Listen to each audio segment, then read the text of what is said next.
Hi folks, Hoop here from wintertrekking.com.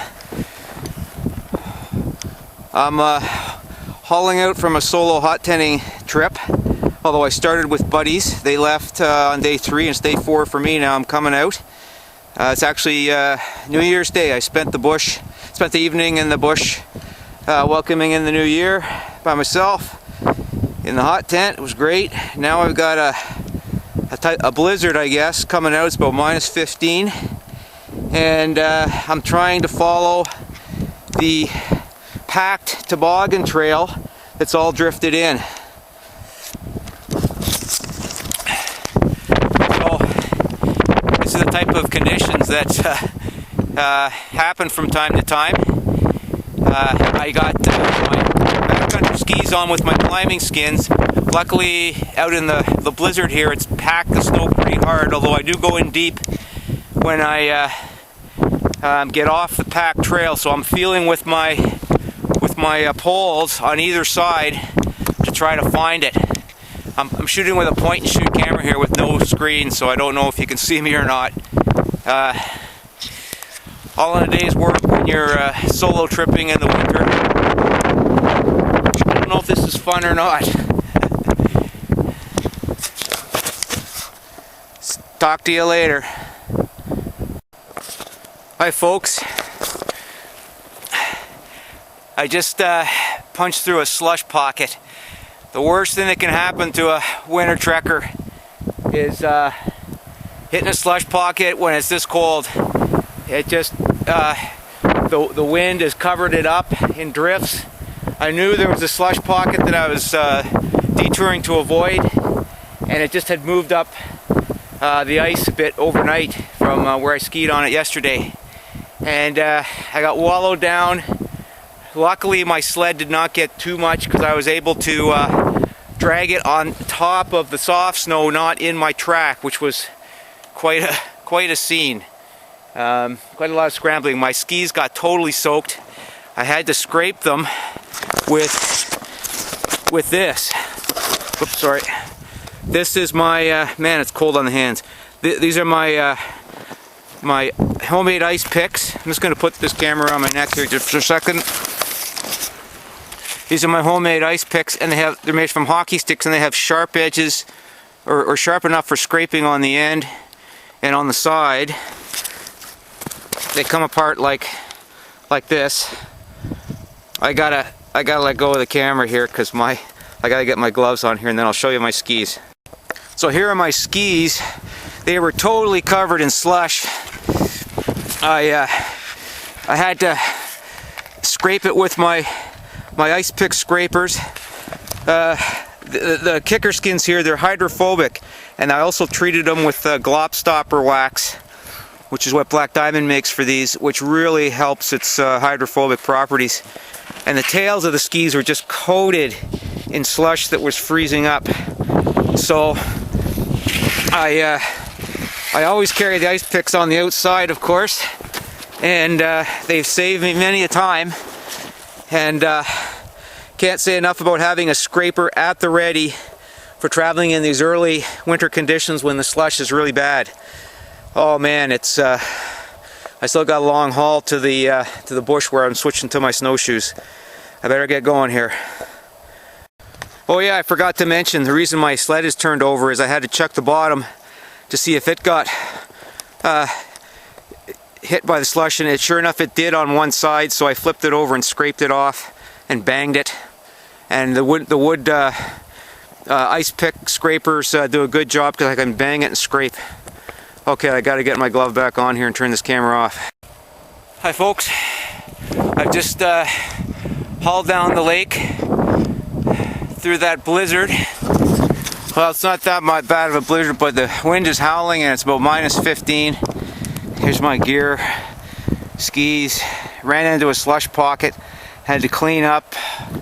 It was bad, but got through it. This is my first trip with my solo hot tent rig, and it's a bit heavy. It's with the weight of about 1.5 persons worth of gear, because I'm carrying the stove and the hot tent, which has poles with it as well. It's a bit heavy, and I'm going to be hauling up through the bush. You can see the drifted in remnant of our toboggan trail when we came in 4 days ago. My buddies have gone on day 3, and I'm coming on day 4 on New Year's Day. So it's uphill all the way to the highway from here where my truck is parked. Now it's time to change into my snow boots. I got my ski boots right now. Ski boots and gaiters.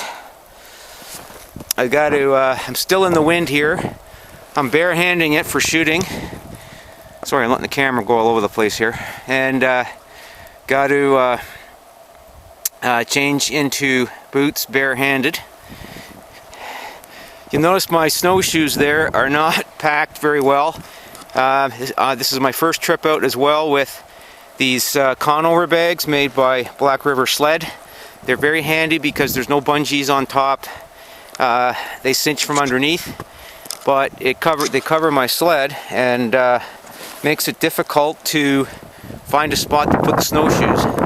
Now I'm going to pop them out, get my boots out of one of the Black River Sled bags on top, and then I got to find a place to put my skis. In the old days, we just bungeed over everything, and I just shoved it under the bungees. Now I got to figure out something new. My hands are freezing, got to go.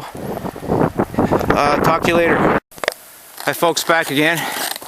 Well, I was able to solve the ski problem, at least temporarily. I fit the skis into each end of the bags on top, the top loading bags. But it's not optimum. It leaves an area opening for snow to get in, or if it was raining, which it won't be today, it's minus 15, but it's just not good to have open bags. But it's sealed up as good as I could get it. It's also not good to have projections facing forward that can get caught on the brush and debris of the bush trails. But again, that's the only way I could jam it in right now. I'm very tired. It's 3:30 and I've got an hour and a half left of daylight to get up the hill and to my vehicle. So wearing the snowshoes now, changed into my snow boots.